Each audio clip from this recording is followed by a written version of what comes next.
Hello, I'm Annette Young and welcome to the 51%, a show about women reshaping our world. Coming up, standing up to tradition, the courageous Afghan women who refuse to stay in unhappy marriages. Also, you have a great business idea but need money to finance it? Well, we'll be talking to Anne Ravanona, who teaches women entrepreneurs how to become investor ready. And back on track, we also meet Kathrine Switzer, who ran again in the Boston Marathon 50 years after becoming the first woman to compete in the race. But we begin in Afghanistan, where historically women who found themselves in abusive marriages had no way out. Even if they could escape from their husbands and make it back to their families, they would not be welcomed home. Yet in the past few years, there have been an increasing number of women who are breaking with tradition to leave marriages they're not happy in, as Alexander Orcott reports. Breaking the bonds of patriarchy. 22-year-old Nadia wants a divorce from her abusive husband, something that was once unthinkable for many women in Afghanistan. He's a drug addict and an alcoholic. He sometimes deprived me of food and water. He never bought me new clothes. I can't live with him anymore. Nadia's is far from an isolated case. Fazila, a mother of four, fled her violent husband to find shelter with an NGO in Kabul. She says he tried to kill her, stabbing her twice. When she sought support from her family, they refused to help her. My family told me that I have to live with my husband, and divorce is a shameful thing. They told me, if you leave him, throw yourself in the river, but don't come to us. Everyone, including my brothers, rejected me. If an Afghan man wants to divorce his wife, he just needs to say so. But for a woman, it's not so easy. In cases of marital breakdown, the family elders often settle the issue. For the matter to go to court, the wife must be able to prove abuse. But not all women have the courage to go all the way. Most women accept all the difficulties because of conservative traditions and don't dare to ask for divorce. Despite the challenges, divorce cases brought by women going to court are on the rise, according to the UN. It has recorded a 12% increase since 2014, but the numbers are still tiny, just 80 or so in 3 years. Now we witness that the wrong dominant traditions in society are decreasing day by day, and women are learning how to access their rights. Under Taliban rule, women had no rights at all. Slowly, though, they're beginning to find alternatives to age-old problems like domestic violence and abuse, hinting perhaps that a brighter future lies ahead.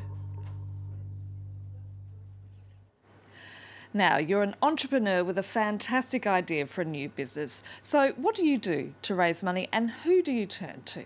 Paris-based Anne Ravanona is the brains behind Global Investor, a platform designed to help women entrepreneurs become investor ready to raise finance. And she joins me in the studio today. Anne, thanks so much for coming in. So Anne, tell me more about what Global Investor actually does. So we're a global online community and platform to help women entrepreneurs learn about funding in a safe place and to get investor ready. So we do that through an online community where they can meet other women, see the latest pitch competitions and information about funding for women entrepreneurs. We also have a section on roadmap to funding where we have interviews with real women who've done it. So you learn from their journeys, their real funding journeys, and they're exclusive, as well as interviews with investors about what they really want. So you can do your investor research with us. We have a fabulous webinar on how to own the moment when you're pitching to men. So it's bringing in gender awareness into your pitch. And finally, we have a fantastic mentoring program where you can get a mentor over 6 months. There's a lot of evidence about that startups led by women make much more money for venture capitalists than those led by men. So why are women still struggling to raise money? That's a great question. I think the key issue is two things in the heads of investors and in our own heads. So number one, I would call it unconscious bias in the heads of male investors. They tend to invest in what they see, know and understand and feel comfortable with. And very rarely is that a female entrepreneur who may be even of a different colour to them. So that's a key thing. And we also hold ourselves back. I want to talk about that because it's not just convincing men to sort of push the envelope, but it's also convincing women as well that they are capable of going in there, making a pitch and getting people on board. Absolutely. It's all about, nurturing your own self-confidence and believing in yourself that you can do it and using the passion that you have for that problem that you want to solve and, channeling it into the pitch. Seeing the investor and the person you're pitching to as another human being, as a peer. And that can be an issue for women because sometimes we put them on the pedestal and we get very intimidated and we just have to go in and believe in what we're doing, show our passion and pitch as a peer. Very important. We were talking there about evidence showing how women make more money than men. Having said that, there's still a need for more data to be made public to show that this is indeed the case. The first thing to solve a problem is to raise awareness. And the key thing is the funding gap between men and women is estimated by IFC to be $300 billion. Now that's the equivalent of Facebook valuation. That's how much money is going to men more than women. And a big issue, Annette, is that we're only starting to disaggregate gender-based data over the past 20 years. So we've only started counting how many women were setting up companies, how many women are going for funding. And when I interview male investors and I ask them, how many women have you seen pitching? How many women have you invested in? Very rarely can they actually give me a figure. They're not even counting. So it's a big issue. We have to start there. You cannot be what you cannot see, and you cannot change something you don't measure. So we have to measure. Given so many young men in the tech world grew up with working mothers, unlike their older peers, are their attitudes actually that much more different than older men? That's a good question. I think they may and they may not be, because the thing is, you copy what you see at home. And so if you are, have a father who is from an older generation, you may be copying behaviours learned from him, and the same in your workplace if your bosses are older. On the other hand, the millennials, the younger generation of guys, they want to be more involved in their family life. They don't want to be just working workaholics. So there is this kind of dichotomy. So I don't think it's easy, but we still have a lot of biases to break. It's just about being comfortable. And the programmer culture exists. If we look at the statistics of number of men in, techie companies like Twitter, Facebook, LinkedIn, etc., they're all around 30%. Very few women programmers and so on. And that is a big, big problem. Why are so many in the business world struggling to understand that at the end of the day, diversity, in fact, means business?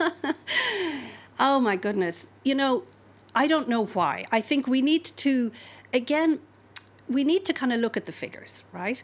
Today, only 7% of venture capital goes to women-led businesses. Only 15% of seed capital goes to women-led businesses. Now, on the other side of the table, where are the women investors? About 7% of venture capitalists are women.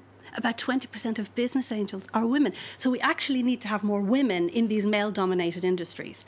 So I think one of the things that's very important, we know, to change in diversity is to have fantastic role models to see you can do it.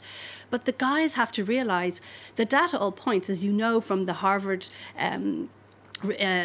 studies, that when you have gender diverse teams, they are more effective, make better decisions, and are more creative and innovative. Now, who wouldn't want that for their business? Much better than all male teams and all female teams. So gender diversity works. It makes more business. It makes more revenue. So now we should be kind of applauding the companies who get it and kind of having the stick for the guys and the companies who don't get it. We've got to work on both sides. Anne Ravanona, we're going to have to leave it there. Thank you so much. Thank you. And finally, a wonderful tale of inspiration from the States. She was the first woman to run the Boston Marathon, and 50 years later, she's done it again. Kathrine Switzer entered the race in 1967 and completed it. This despite an official trying to physically push her off the track. Catherine Clifford takes a look at the story of a woman who led the way for millions of female athletes. The atmosphere as Kathrine Switzer nears the finish line is a million miles away from the moment she made history 50 years ago. In 1967, at 20 years old, she used her initials to register for the exclusively male Boston Marathon. People were very, very leery of any arduous activity for a woman because they thought it would make her turn into a man. But when then race director Jock Sample saw her running in the official bib, His reaction was to manhandle her off the track. And I turned and I suddenly looked into the face of the angriest guy I'd ever seen. This guy was out of control. He was snarling at me. He grabbed me and he screamed, "Get the hell out of my race." I was just terrified. He said, "Give me those numbers, give me those numbers." He went after the one on my back. And as he went for that, my burly boyfriend, who was running alongside, 235-pound ex-All-American football player, took out the official just like that and sent him flying. And my coach said, "Run like hell." These photos hit newspaper stands around the world, and supporters rallied around Switzer. She says that moment inspired her to not just change her own life, but also those of millions of other women. She went on to create her own foundation using running to improve women's lives around the world, naming the charity 261 Fearless after the bib number that was almost torn from her back. I was so terrified and embarrassed and humiliated. But then I said, no, I've got to finish this race because if I don't, nobody's going to believe women should be taken seriously. This time around, at the age of 70, she hit the finish line in 4 hours, 44 minutes, only 25 minutes slower than that first famous race. She made it. And that's it for now. And if you'd like to comment on what you've just seen, you can head to our Facebook page. That's France24.51%, or do send us a tweet at _51%. Thanks for your feedback so far, and please do keep those comments coming in. So until our next show, bye for now.